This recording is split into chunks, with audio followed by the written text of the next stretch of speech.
Tonight on CTV News at 5. It's been hard for people to get back in a routine. Big gains, pandemic pounds piled on fast, and young adults feel the weight.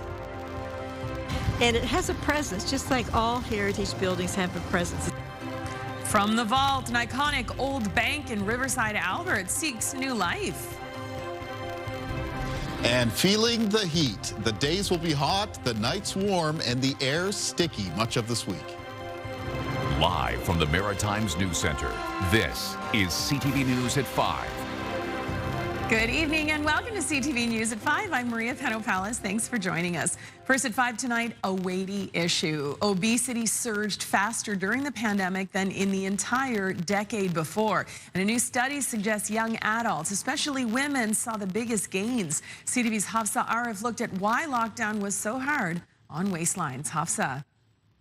Maria, those who gained more than a little weight during the COVID-19 pandemic are not alone.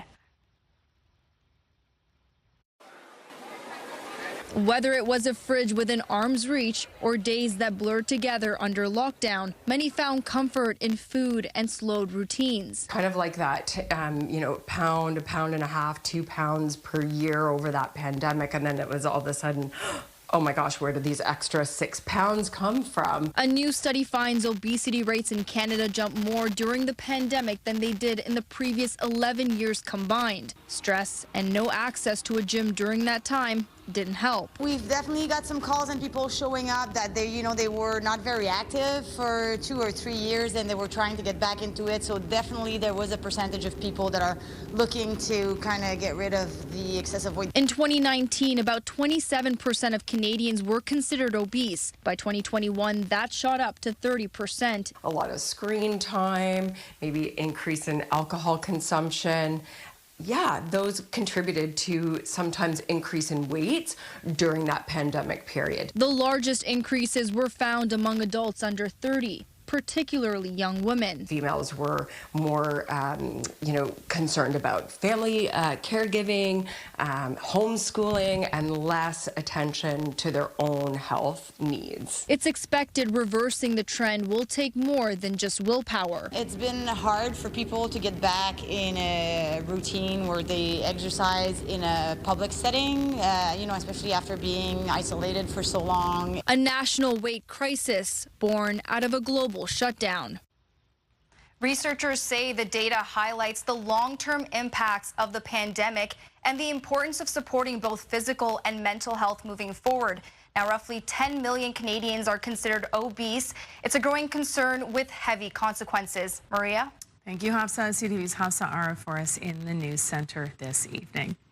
All right, Todd Battis now standing by at the anchor desk with a look at the day's headlines. Happy Monday, Todd. Hi, Maria. Happy Monday to you. Coming up at 6 o'clock, the owner of a duty-free shop at the Woodstock-Holton International Border says he's run out of time and money, and he's planning to close up shop. The downturn in the number of Canadians traveling to the United States, well, that's severely affected sales, and it's not the only duty-free store that's struggling. We will have details for you at 6 o'clock.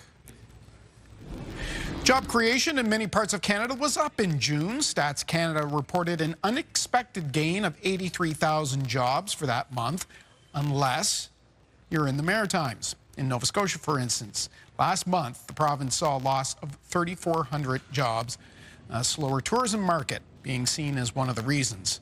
We'll break down the numbers at 6. A series of fatal crashes involving motorcycles have happened in the region of late. Riders and police are asking drivers to be on high alert. We will have details for you at 6 o'clock. We'll hear from the motorcycle community, as well as a conversation with the boss of Via Rail, who is in the Maritimes. He'll join us in studio. Right now, joining us back after a few weeks, and he's brought the hot weather with him. Kellen Mitchell is in the weather center. Kellen? Although I heard while I was away, the hot weather didn't really leave for any extended period of time here in the Maritime region. But it is great to be back, and I'm pretty sure I remember what all the buttons do, but we're going to be finding out here as we go through our first look at the weather for this evening. Taking a look at temperatures today, it's a hot day. Most of the temperatures are up around the mid to high 20s, a little bit cooler on parts of the coast. Humidity is a factor, though. though, as well, and that's going to continue to be a factor as we move throughout this week. So checking in on humidex values, which is the combination of both temperature and humidity in the air. You can see that most locations are actually feeling into the high 20s or into the low 30s. Now, there is a little bit of a breeze around the Maritimes, keeping the air stirred up just a little bit. Winds are mostly being sustained at this hour between around 10 and 20 kilometers per hour, a little bit higher in around the Moncton area. Currently 31 kilometers per hour reported at the airport. Few gusts getting up between 20 and 40. Now, with heat and humidity building, we know that can oftentimes bring a risk of some thunderstorms, and the risk for thunderstorms this evening extends for northern areas of New Brunswick, especially up towards the northwest of the province. Most of the thunderstorm activity so far has been in the state of Maine, but there is a line of some thunderstorms kind of approaching the border between New Brunswick and Maine up towards the northwest, so areas between Grand Falls and Centerville, especially over the next couple of hours, a risk of a thunderstorm there. There is a severe thunderstorm watch that's been posted by Environment Canada for that northwest of New Brunswick and much of the remainder of the Maritimes underneath a heat warning as the hot and humid weather is expected to carry on throughout much of this week. And I will have more on that coming up a little bit later on. Maria. Thank you, Kaylin. Good to have you back.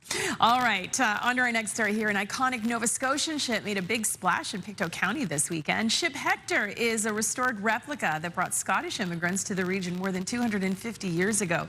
CTV's Callum Smith was there, and he brings us the sights and sounds. There was a buzz in the air on Picto's waterfront. People near and far. I'm actually all the way from Edmonton, Alberta. Gathered on land and sea to witness a key piece of our province's immigration history make another splash. With all eyes on the replica, Ship Hector. There was a lot of waiting, all under close watch of the man in charge of the ship's restoration. A long time coming. We started in 1989. After the launch in 2000, it fell in disrepair, and we started to repair it in 2020, but because of supply chain, COVID, hurricanes, we endured 3 hurricanes. Putting things on hold, but building up anticipation for the launch. Sliding into the moment the crowd was eagerly awaiting.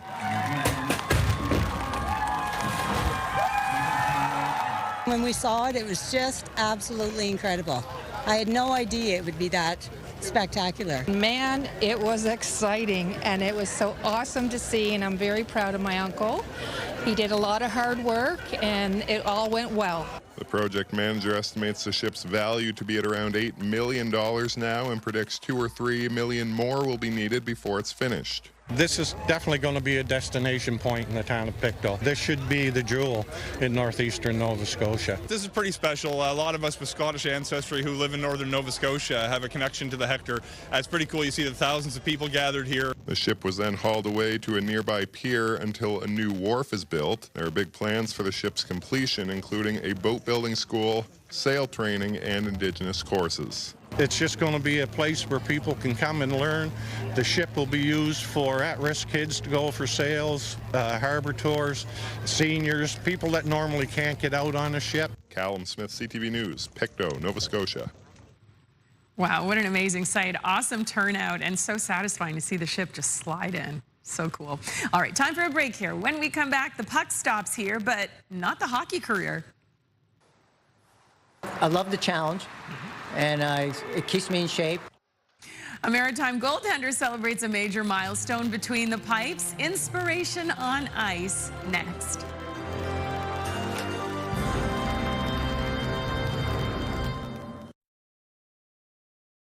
It's time to register your rig for the Special Olympics 2025 convoy.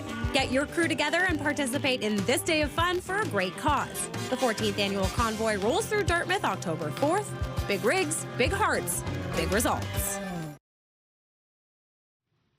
Welcome back. So in our hockey-loving nation, we may have found someone whose passion to play outscores the most dedicated athletes. Here's CTV's Paul Hollingsworth with the man who laces up for the love of the game almost every day. Mike Fougere doesn't have his driver's license. He takes a cab everywhere, even when he goes to the rink, which is sometimes daily. When Fougere retired from the Halifax dockyard 17 years ago, he started filling his time playing hockey a lot, and he kept track of the number of games. I wrote them down, then I started getting in the calendar, and I put it in the calendar. Now 67 years old, this local pickup hockey legend has reached a milestone for number of games played. Tonight is 4,000. 4,000 games in 17 years. His personal record for games in a single year? 305. I love the challenge, and it keeps me in shape. And he enjoys playing alongside his friends. Fougere is not one to brag, but at age 67, with thousands of games under his belt, he knows what makes him a good goalie. Probably I'm competitive. I don't give up on the puck. That's what they say. Fougere says his wife supports his never-ending hockey schedule, which keeps getting busier. Once Monday, then I play two times in a row Tuesday, the summer league at the Civic, and then two shinnies Thursday, and then Friday. It's a source of amazement for his teammates. It's unbelievable how much of an inspiration Mike is. Just showing up at the rink, 4 or 5 times a week to come play hockey, the game that he loves. I think it's amazing. I hope that at Mike's age, I'll be the same way. Fougere says he'll keep playing as long as his body holds up. He'd like to play another 25 years, which would take him into his 90s. Fougere thinks it's possible, and he hopes other seniors follow his example to always stay active. All you got to do is move. I walk a lot, just keep moving, but find something you like to do. In Mike Fougere's case, he likes playing hockey. 4,000 times over a 17-year period. Paul Hollingsworth, CTV News, Halifax. Amazing. Well, hey, there's one way to stay cool in some hot summer weather. Just constantly pop in and out of the ice rink. Although I get the feeling Mike works up quite a sweat out there. I bet he does. Yeah, like what an inspiration you are, Mike. Just keep on going. We'll be there for the next milestone for sure. It's so good to have you back. It's great to be back. Yeah, and you brought lots more sun and lots more heat with you. Sure, I guess I can take credit for that. It was a sunny day today for many parts of the Maritimes, including here on Scenic Route 915 in Riverside, Albert today. Your full forecast is coming up next.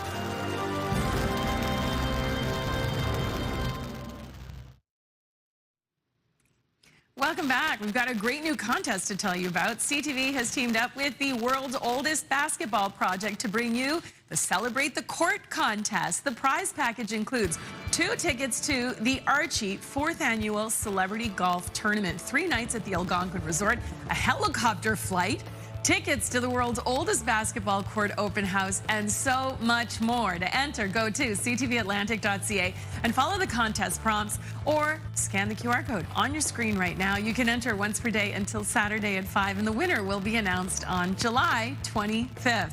Caitlin, I can't believe we're already talking about late July. Wow. I know. Summer's just kind of ticking by here, and some very summer-like heat and humidity in the forecast for much of this week. More on that in a moment. Let's take a look at our sunrise and sunset times. And for that, we're going to go to Sydney River in Nova Scotia for today, where there was a breeze keeping the air stirred up a little bit. So that's nice. You can actually hear that wind there blowing as we take a look at our sunrise and sunset times there for the provincial capitals in the region. All right, taking a look at our weather systems map, barometric pressure is up towards the higher side. There's a ridge of some heat and humidity. It's built up out of the United States through parts of Ontario, Quebec, and here into the Maritimes. For all of those regions, there are some heat warnings in effect, and actually some air quality issues as well for parts of Ontario, Quebec, though our air quality seems to be okay at the moment here in the Maritimes. Now, there is a weather front off towards the west of us. It's just enough that we are getting some areas, some showers and some thunderstorms popping up, and one of those areas is up towards the northwestern corner of New Brunswick as we move through this evening. That's where will be the highest risk of some thunderstorms over the next couple of hours. As we move through the later evening hours, all the way up to around midnight, there's a lower chance of a shower or thunderstorm into central and southern areas, New Brunswick. Otherwise, tonight for other parts of the Maritimes, we're going to be looking at some partly cloudy conditions and some fog patches developing. It is going to be a warm and stuffy night for the region. Start of the day for tomorrow. There will be some fog around. It'll likely be thickest or most widespread around the Bay of Fundy coastline in New Brunswick and parts of the Atlantic coastline of Nova Scotia. So be careful about some areas of some reduced visibility. There may be some patchy drizzle present around coastal areas of the southwest of Nova Scotia. Now moving into Tuesday afternoon, it clears to become mostly sunny for New Brunswick with a low chance of a pop-up shower or thunderstorm. in northern parts of the province, afternoon into evening. It clears to become sunny and hot for Prince Edward Island, and the sun will be breaking through for areas of Nova Scotia. Tuesday afternoon, you'll really feel that combination of heat and humidity as that sun shines through. Taking a look at winds in the forecast for tomorrow, we do still have a little bit of a breeze. The general wind direction will be out of the west and southwest. Winds sustained between 10 and 20 kilometers per hour with a few gusts between 20 and 40. Low temperatures in the forecast for tonight. Most areas in the Maritimes won't be much cooler than around 14 to 19 degrees. So again, warm, muggy night through the evening. That risk of a thunderstorm up in the north of New Brunswick.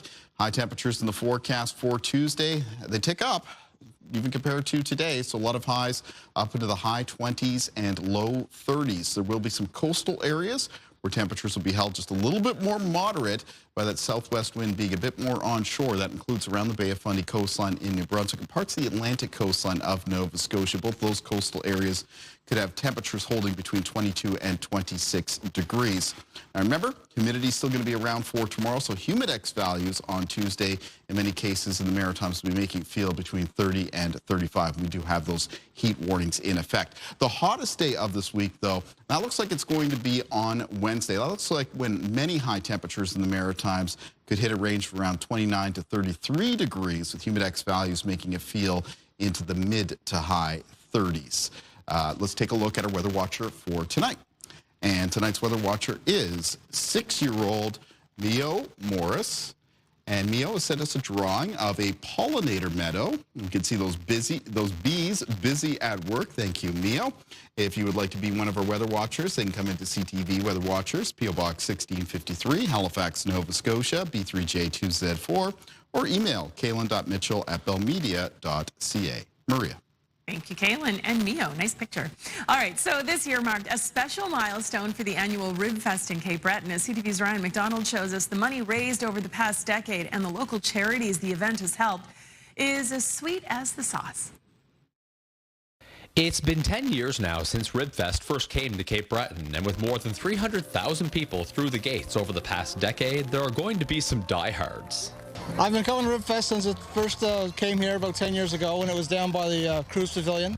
Liam Scanlon has made it a point not only to come every year, but nearly every day of each event, and he's tried all of the vendors many times over. I try to sample all the ribs every time I come here every year. They're always delicious. I always just try to get, sample the chicken and the pulled pork, the sausages, the macaroni, the beans, the brisket. Since we began this event, we have raised more than $500,000 for local charities like Hospice Cape Breton, the Cape Breton Regional Hospital Foundation, and United Way.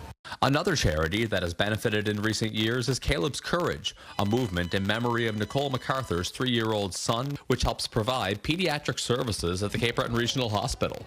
I think it was close to $85,000 over the 3 years that just Caleb's Courage alone received. Part of that was given to the Cancer Patient Care Fund as well. So when you think about that we received half of the funds and we received, close to $100,000, it's very significant. And this year, the money raised at the gate has been able to reach even more new charities. The Rotary Clubs of CBRM support everything from loaves and fishes to scholarships for students, young people, the Ally Center. There's a huge number of charities that are going to benefit from this event.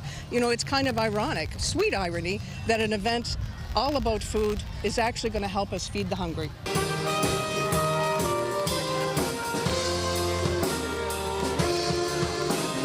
A success worth savoring. Let's go, Billy! Ryan McDonald, CTV News, Sydney. And a good time, too. All right, time for another break here. When we come back, though, you can bank on this story. I'm Derek Hagan in Riverside, Albert. Coming up on CTV News at 5, I'm going to tell you about the Old Bank of New Brunswick, the scene of the province's largest ever bank robbery. It's been vacant for a few years, but some people here in the community are trying to do something about that. That story is coming up. Mornings with Aaron and Peter. Move family, make plans to spend every morning with us from 5:30 to 10. We promise to start your day with a smile and feeling great about what's ahead.